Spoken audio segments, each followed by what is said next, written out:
IRCC is at it, one thing after another, and this time it's the student direct stream. This is now ended, effective immediately. It was announced yesterday that IRCC will no longer be extending student direct stream. Well, for starters, what was student direct stream? Well, this was an expedited study permit application process which was applicable to the nationals and residents of 14 countries, including India, Pakistan, China, Vietnam, amongst others.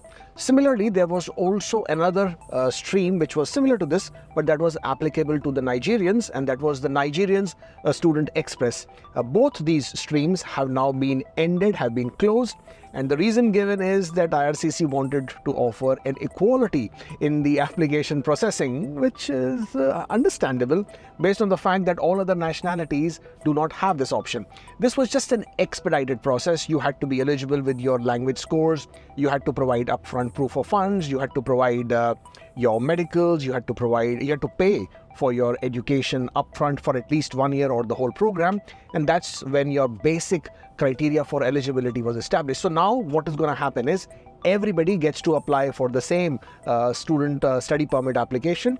There is no expedited process, which basically means, not that expedited process was expedited anyways, right?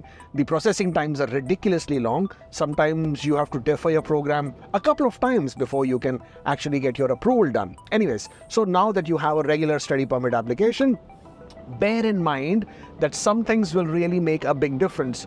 Of them, the most important ones are your language skills and your funds. Now, ideally, under the regular study permit application, which is known SDS, you are not required to provide the language skills score. You're not required any specific amount. However, these are very important criteria for an assessment of an application. So please, GIC is not a mandatory requirement anymore. However, the recommendation is that please do provide. So if you have a GIC, which was approximately $20,000, make sure to provide it.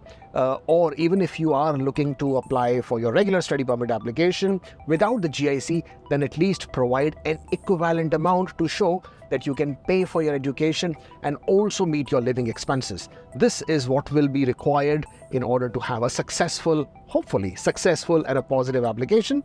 And if you are looking to still come to Canada to study here, then obviously choose a good program. Choose a program whose field of education matches with a priority occupation, so that if it's a diploma program or a graduate certificate, at least you will be eligible for a postgraduate work permit as well. So these are the things that you do need to take into consideration before you are applying for your study permit applications.